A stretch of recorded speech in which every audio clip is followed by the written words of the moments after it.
Bayangkan sebuah masa di mana garis antara laut dan daratan tampak samar, terkunci dalam pelukan kabut abadi yang merayap dari pesisir utara Jawa. Di sini, di tempat yang kelak dikenal sebagai Bintoro, tanahnya masih berupa rawa-rawa yang liar, tempat di mana akar-akar pohon bakau melilit bumi seperti jemari raksasa yang mencoba menarik siapapun ke dalam lumpur hitam yang pekat. Udara di sini sangat berat, penuh dengan bau amis air payau yang membusuk, bercampur dengan aroma tajam bunga rawa yang hanya mekar saat rembulan mencapai puncaknya. Sunyi menyelimuti wilayah ini, sebuah kesunyian yang mencekam, hanya sesekali dipecahkan oleh suara kepakan sayap burung bangau atau kecipak air yang misterius di balik rimbunan gelagah yang tinggi. Namun, di tengah kesuraman ini, ada sesuatu yang tidak biasa. Jika Anda menajamkan indera, Anda akan mencium aroma yang asing bagi alam liar ini, wangi kayu gaharu yang dibakar dan sisa-sisa dupa yang terbawa angin dari kejauhan. Ini bukan sekadar hutan rawa biasa, ini adalah titik nol dari sebuah pergeseran kosmis. Di balik kabut yang dingin, tampak cahaya temaram dari sebuah pemukiman kecil yang sedang tumbuh. Suara lantunan doa yang berat dan berirama mulai bersahutan dengan deru ombak laut Jawa di kejauhan, menciptakan sebuah harmoni yang belum pernah didengar oleh tanah ini selama berabad-abad. Peradaban lama sedang menua di pedalaman, sementara di tepi laut ini, sebuah fajar baru sedang dipaksa lahir melalui doa dan kerja keras yang sunyi. Sebelum kita menyelami lorong waktu yang penuh cahaya sekaligus bayangan ini lebih jauh, bagi para sahabat budaya yang merasa warisan kisah agung ini penting untuk dijaga, mohon tinggalkan jejak dukungan Anda dengan menekan tombol like dan subscribe. Mari kita terus menghidupkan api sejarah ini bersama-sama di setiap detak langkah kita. Dengarlah, suara langkah kaki di atas jembatan kayu yang melapuk itu bukan milik seorang pengembara biasa. Itu adalah langkah kaki mereka yang membawa visi tentang sebuah dunia yang berbeda. Kabut perlahan tersingkap, memperlihatkan sebuah menara kayu yang berdiri gagah di tengah rawa, menantang langit yang mulai memerah.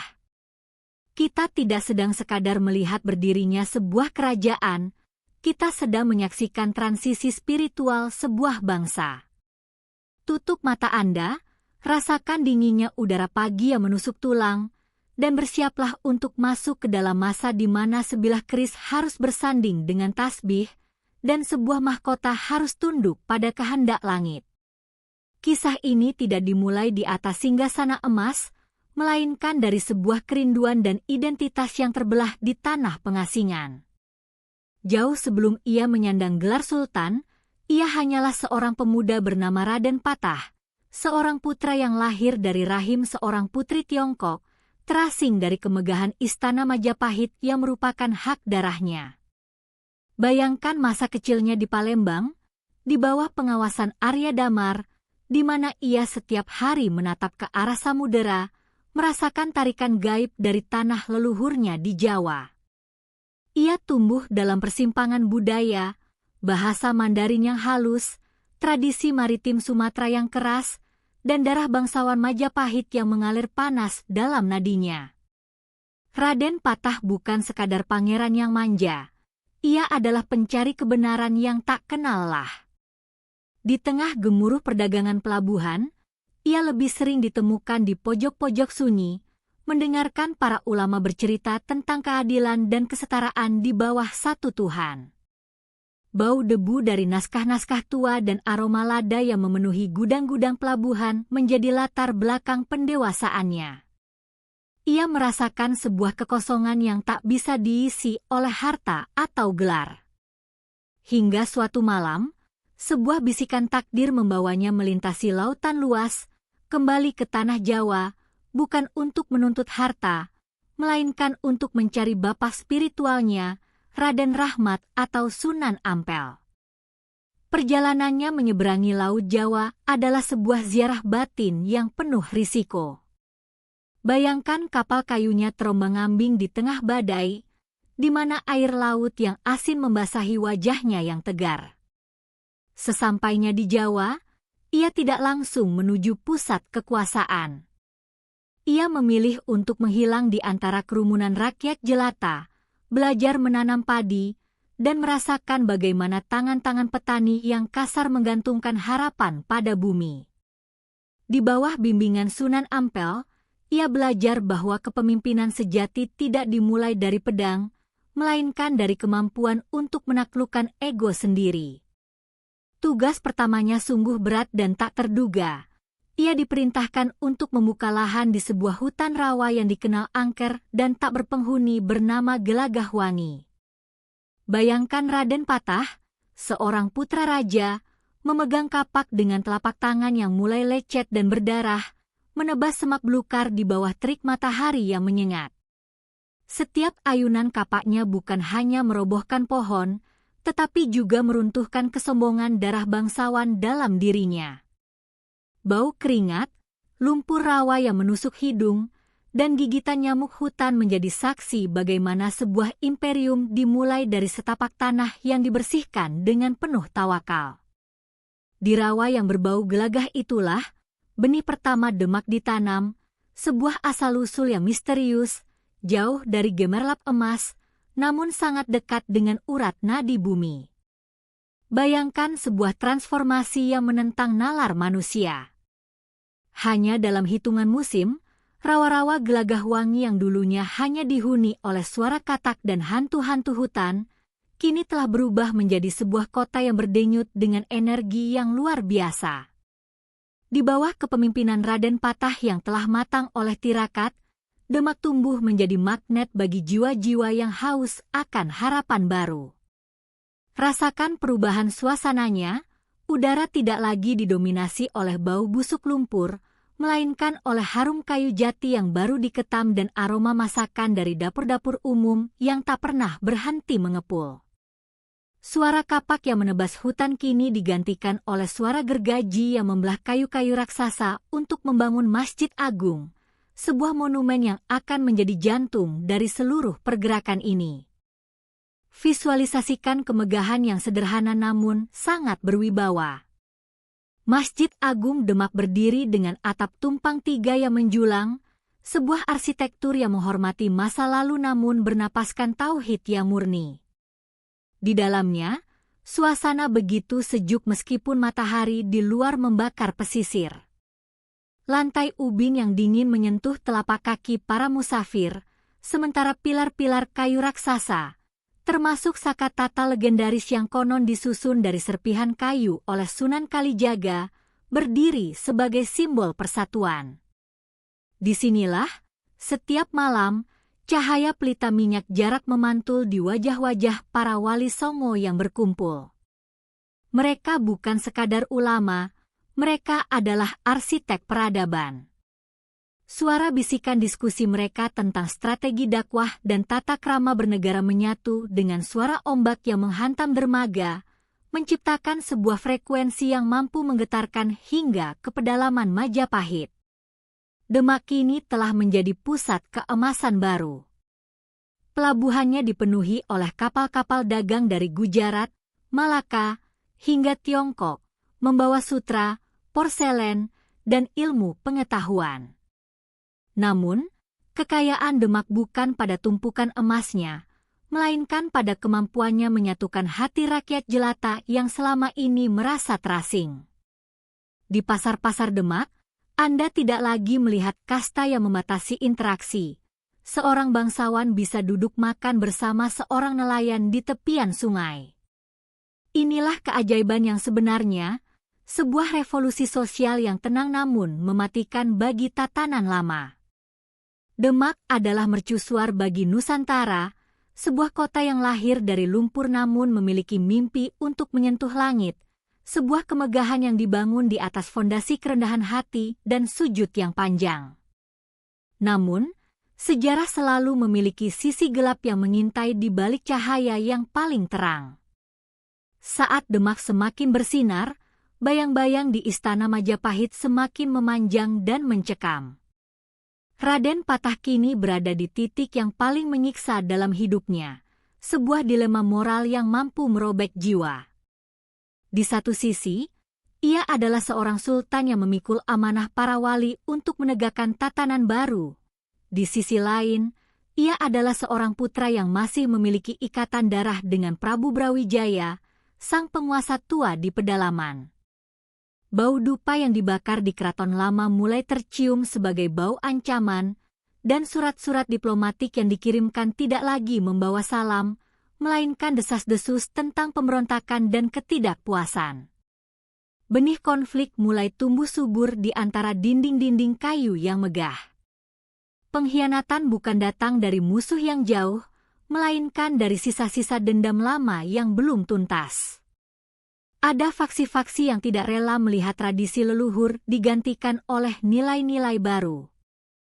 Bayangkan ketegangan di ruang pertemuan rahasia, di mana cahaya obor yang bergoyang menciptakan bayangan-bayangan yang nampak seperti iblis yang sedang menari. Suara gesekan keris yang keluar dari sarungnya terdengar lebih sering daripada lantunan ayat suci di sudut-sudut tertentu.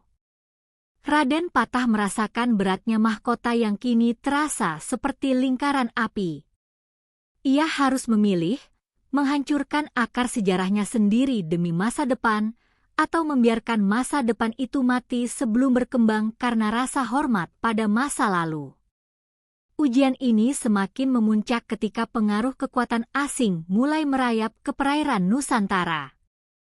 Portugis telah menancapkan kuku mereka di Malaka, dan mata mereka kini melirik ke arah Pulau Jawa yang kaya. Kabar tentang meriam-meriam besar yang mampu meruntuhkan benteng dalam sekejap mulai membuat para punggawa demak gelisah. Ketakutan mulai merayap masuk ke dalam rumah-rumah penduduk, mendinginkan keberanian yang sebelumnya membara. Dalam internal kerajaan, perbedaan pendapat antara para pemuda yang ingin segera menyerang Majapahit dan para tetua yang ingin menahan diri menciptakan retakan yang dalam. Raden Patah berdiri di tengah badai ini, memegang tasbihnya dengan jari yang gemetar, menyadari bahwa takdir tidak akan membiarkannya membangun peradaban tanpa harus mengotori tangannya dengan darah yang mungkin adalah darah dagingnya sendiri. Inilah saat di mana iman diuji oleh pedang dan cinta diuji oleh kekuasaan. Bayangkan sebuah pagi yang tidak membawa kedamaian, melainkan bau belerang yang menyesakkan dada. Tahun 1511 Masehi, langit Malaka membara, dan asap hitamnya terbawa angin hingga ke pesisir utara Jawa, membawa kabar buruk tentang jatuhnya gerbang perdagangan Nusantara ke tangan bangsa kulit putih dari barat. Namun, sebelum musuh dari seberang lautan itu menginjakan kaki di tanah Jawa, Demak harus terlebih dahulu menyelesaikan urusan darah dengan masa lalunya. Visualisasikan ribuan prajurit bersarung dengan sorban putih yang melilit kepala, berdiri tegak di atas kapal-kapal perang kayu raksasa yang dikenal sebagai Jung Jawa. Di tangan mereka, bukan hanya tombak dan keris yang berkilat tertimpa matahari pagi, tetapi juga keyakinan yang meluap-luap. Dengarlah gemuruh itu, suara ribuan kaki yang menghentak bumi saat tentara Demak mulai bergerak menuju pedalaman, menuju pusat jantung Majapahit yang kian meredup. Suasana pertempuran ini sangat mencekam, bukan hanya karena denting pedang yang beradu dengan perisai kayu, tetapi karena ini adalah perang antara saudara seiman dan sedarah. Rasakan getaran tanah saat meriam-meriam kuno yang disebut cetbang mulai menyalak, memuntahkan bola besi yang menghancurkan dinding-dinding bata merah yang telah berdiri selama ratusan tahun. Udara dipenuhi oleh debu reruntuhan, bau anyir darah yang tumpah di atas parit-parit pertahanan, dan teriakan takbir yang memecah langit, bersahutan dengan mantra-mantra kuno yang dirapalkan oleh para ksatria penjaga tradisi lama. Di tengah kecamuk itu, sosok Pati Unus, sang Pangeran Sabranglor, berdiri di atas geladak kapal utama dengan tatapan yang dingin namun membara. Ia melihat bagaimana armada Demak mencoba menembus blokade musuh, bagaimana kayu-kayu kapal retak dihantam peluru meriam Portugis di kemudian hari. Ini adalah aksi fisik yang sangat brutal, setiap jengkal tanah dan laut harus dibayar dengan nyawa. Di sini, keberanian bukan lagi sekadar kata-kata puitis, melainkan keringat yang mengucur deras di balik zirah logam dan tangan yang gemetar saat harus menghujamkan senjata ke dada lawan yang mungkin pernah menjadi kawan. Perang ini adalah pembersihan yang menyakitkan, sebuah penghancuran paksa agar sebuah tatanan baru bisa tegak di atas puing-puing kekuasaan yang telah membusuk. Namun, di balik riuhnya genderang perang, ada sunyi yang jauh lebih menyakitkan di dalam bilik-bilik dua Kesultanan Demak. Raden Patah, yang kini telah menua, duduk bersimpuh di atas hamparan sajadah di sudut Masjid Agung. Rasakan dinginnya lantai ubin yang menyentuh lututnya yang gemetar. Di telinganya, laporan kemenangan perang terdengar seperti isak tangis. Gejolak batinnya adalah sebuah badai yang tak terlihat oleh rakyatnya. Ia telah memenangkan tahta, ia telah meruntuhkan Majapahit, namun ia merasa telah kehilangan separuh dari jiwanya. Pertanyaan-pertanyaan eksistensial mulai menghujamnya. Apakah ini jalan yang diinginkan Tuhan? Haruskah sejarah dibangun di atas nisan leluhurku sendiri? Visualisasikan jemari sang sultan yang memegang butiran tasbih kayu cendana, namun pikirannya melayang ke wajah bapaknya, Prabu Brawijaya. Ia merasakan dilema moral yang begitu mendalam, sebuah rasa bersalah yang merayap seperti racun. Di satu sisi, ia adalah pahlawan iman. Di sisi lain, dalam tradisi Jawa yang kental, ia merasa telah melakukan dosa paling besar, yaitu durhaka kepada asal-usulnya. Rasa sedih yang mendalam membuatnya sering terbangun di tengah malam, mencium aroma asap dupa yang dulu identik dengan ritual istana bapaknya, seolah-olah hantu-hantu masa lalu datang untuk menuntut jawaban. Konflik internal ini tidak hanya menjangkiti sang sultan, tetapi juga para pengikutnya. Ada keraguan yang mulai tumbuh di hati para ksatria. Apakah mereka sedang membangun keadilan atau hanya sekadar mengganti satu tirani dengan tirani lainnya? Keputusasaan mulai merayap saat musibah mulai datang melanda, kegagalan ekspedisi militer ke Malaka yang menelan korban jiwa luar biasa, termasuk gugurnya putra-putra terbaik kerajaan. Di dalam ruang-ruang gelap Istana Demak, suasana menjadi sangat berat. Suara bisikan doa kini sering bercampur dengan isak tangis para janda perang. Sang penguasa kini sadar bahwa kemenangan di medan laga hanyalah awal dari peperangan yang jauh lebih berat, yaitu memerangi rasa sepi dan penyesalan di dalam hati yang paling dalam. Bayangkan sebuah pagi yang tidak membawa kedamaian, melainkan bau belerang yang menyesakkan dada. Tahun 1511 Masehi, langit Malaka membara, dan asap hitamnya terbawa angin hingga ke pesisir utara Jawa, membawa kabar buruk tentang jatuhnya gerbang perdagangan Nusantara ke tangan bangsa kulit putih dari barat. Namun, sebelum musuh dari seberang lautan itu menginjakan kaki di tanah Jawa, Demak harus terlebih dahulu menyelesaikan urusan darah dengan masa lalunya. Visualisasikan ribuan prajurit bersarung dengan sorban putih yang melilit kepala, berdiri tegak di atas kapal-kapal perang kayu raksasa yang dikenal sebagai Jung Jawa. Di tangan mereka, bukan hanya tombak dan keris yang berkilat tertimpa matahari pagi, tetapi juga keyakinan yang meluap-luap. Dengarlah gemuruh itu, suara ribuan kaki yang menghentak bumi saat tentara Demak mulai bergerak menuju pedalaman, menuju pusat jantung Majapahit yang kian meredup. Suasana pertempuran ini sangat mencekam, bukan hanya karena denting pedang yang beradu dengan perisai kayu, tetapi karena ini adalah perang antara saudara seiman dan sedarah. Rasakan getaran tanah saat meriam-meriam kuno yang disebut cetbang mulai menyalak, memuntahkan bola besi yang menghancurkan dinding-dinding bata merah yang telah berdiri selama ratusan tahun. Udara dipenuhi oleh debu reruntuhan, bau anyir darah yang tumpah di atas parit-parit pertahanan, dan teriakan takbir yang memecah langit, bersahutan dengan mantra-mantra kuno yang dirapalkan oleh para ksatria penjaga tradisi lama. Di tengah kecamuk itu, sosok Pati Unus, sang pangeran Sabranglor, berdiri di atas geladak kapal utama dengan tatapan yang dingin namun membara. Ia melihat bagaimana armada Demak mencoba menembus blokade musuh, bagaimana kayu-kayu kapal retak dihantam peluru meriam Portugis di kemudian hari.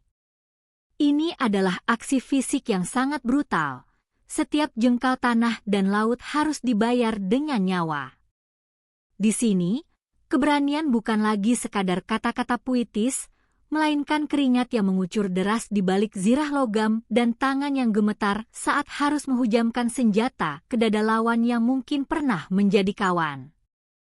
Perang ini adalah pembersihan yang menyakitkan, sebuah penghancuran paksa agar sebuah tatanan baru bisa tegak di atas puing-puing kekuasaan yang telah membusuk. Namun, di balik riuhnya genderang perang, ada sunyi yang jauh lebih menyakitkan di dalam bilik-bilik dua Kesultanan Demak. Raden Patah, yang kini telah menua, duduk bersimpuh di atas hamparan sajadah di sudut Masjid Agung. Rasakan dinginnya lantai ubin yang menyentuh lututnya yang gemetar. Di telinganya, laporan kemenangan perang terdengar seperti isak tangis. Gejolak batinnya adalah sebuah badai yang tak terlihat oleh rakyatnya. Ia telah memenangkan tahta, ia telah meruntuhkan Majapahit, namun ia merasa telah kehilangan separuh dari jiwanya. Pertanyaan-pertanyaan eksistensial mulai menghujamnya. Apakah ini jalan yang diinginkan Tuhan? Haruskah sejarah dibangun di atas nisan leluhurku sendiri? Visualisasikan jemari sang sultan yang memegang butiran tasbih kayu cendana, namun pikirannya melayang ke wajah bapaknya, Prabu Brawijaya. Ia merasakan dilema moral yang begitu mendalam, sebuah rasa bersalah yang merayap seperti racun. Di satu sisi, ia adalah pahlawan iman, di sisi lain, dalam tradisi Jawa yang kental, ia merasa telah melakukan dosa paling besar, yaitu durhaka kepada asal-usulnya. Rasa sedih yang mendalam membuatnya sering terbangun di tengah malam, mencium aroma asap dupa yang dulu identik dengan ritual istana bapaknya, seolah-olah hantu-hantu masa lalu datang untuk menuntut jawaban. Konflik internal ini tidak hanya menjangkiti sang sultan, tetapi juga para pengikutnya. Ada keraguan yang mulai tumbuh di hati para ksatria. Apakah mereka sedang membangun keadilan atau hanya sekadar mengganti satu tirani dengan tirani lainnya?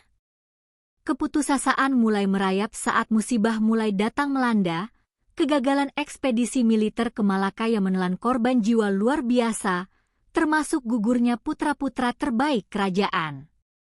Di dalam ruang-ruang gelap Istana Demak, suasana menjadi sangat berat. Suara bisikan doa kini sering bercampur dengan isak tangis para janda perang. Sang penguasa kini sadar bahwa kemenangan di medan laga hanyalah awal dari peperangan yang jauh lebih berat, yaitu memerangi rasa sepi dan penyesalan di dalam hati yang paling dalam. Jika kita berdiri di bawah naungan atap tumpang Masjid Agung Demak, kita tidak hanya melihat kayu dan batu. Kita melihat sebuah manifesto filosofis yang sangat dalam tentang kemanusiaan. Bayangkan sebuah lukisan digital yang dramatis, cinematic digital painting seberkas cahaya matahari senja menembus jendela tinggi, menyinari debu-debu yang menari di sekitar Saka Tatal. Pilar ini bukan terbuat dari satu gelondong kayu utuh yang sempurna, melainkan disusun dari ribuan serpihan kayu sisa, tatal, yang diikat dan disatukan oleh Sunan Kalijaga. Ini adalah pesan moral bagi kita semua, bahwa sebuah bangsa dan sebuah jiwa tidak harus lahir dari kesempurnaan. Demak mengajarkan bahwa hal-hal yang tercecer, yang hancur, dan yang dianggap sisa, jika disatukan dengan tali tauhid dan visi yang agung, bisa menjadi penyangga beban yang lebih kuat dari kayu utuh manapun. Filosofi ini adalah refleksi tentang persatuan dalam keberagaman. Demak merangkul sisa-sisa estetika Majapahit, kearifan lokal Jawa, dan nafas baru dari padang pasir, lalu menenunnya menjadi satu identitas yang tak terpisahkan. Di era modern yang seringkali memuja individualisme dan kesempurnaan lahiriah, Demak membisikkan pesan sunyi melalui kayu-kayu tuanya, jangan buang serpihan hidupmu yang hancur, karena di tangan yang tepat, ia akan menjadi tiang peradaban. Kekuatan sejati bukan terletak pada seberapa besar kita berdiri sendiri, melainkan pada seberapa mampu kita merajut retakan menjadi sebuah kekuatan kolektif yang kokoh menantang badai zaman. Kini, biarkan narasi ini perlahan melarut ke dalam kabut pesisir yang sama yang kita lihat di awal kisah ini. Kesultanan Demak mungkin telah lama meletakkan mahkotanya, namun rohnya tidak pernah benar-benar pergi. Ia hidup dalam setiap bait dandang gulaya mendayu, dalam setiap ukiran bunga lotus yang bersanding dengan kaligrafi di nisan-nisan raja, dan dalam setiap langkah kita yang masih menjunjung tinggi nilai-nilai kesantunan dan keadilan. Demak adalah bukti bahwa sejarah tidak harus selalu tentang penaklukan berdarah. Ia adalah tentang transformasi kesadaran. Ia adalah kisah tentang bagaimana sebuah rawa yang sunyi bisa menjadi pusat gravitasi ilmu pengetahuan dan spiritualitas bagi Nusantara. Sebagai penutup, marilah kita menundukkan kepala sejenak, menghormati para leluhur yang telah menanam benih peradaban ini dengan cucuran keringat dan air mata doa. Matahari telah benar-benar tenggelam di ufuk gelagah wangi. Lampu-lampu pelita di masjid telah dinyalakan, memberikan rona hangat di tengah dinginnya malam. Gema adzan dari menara kayu itu masih bisa kita dengar jika kita mendengarkannya dengan hati, sebuah panggilan abadi untuk kembali ke akar, kembali ke jati diri, dan kembali kepada Sang Pencipta. Terima kasih telah menyusuri lorong waktu ini bersama kami. Jaga api sejarah ini agar tetap menyala, karena bangsa yang besar adalah bangsa yang tidak pernah kehilangan kompas masa lalunya. Salam budaya.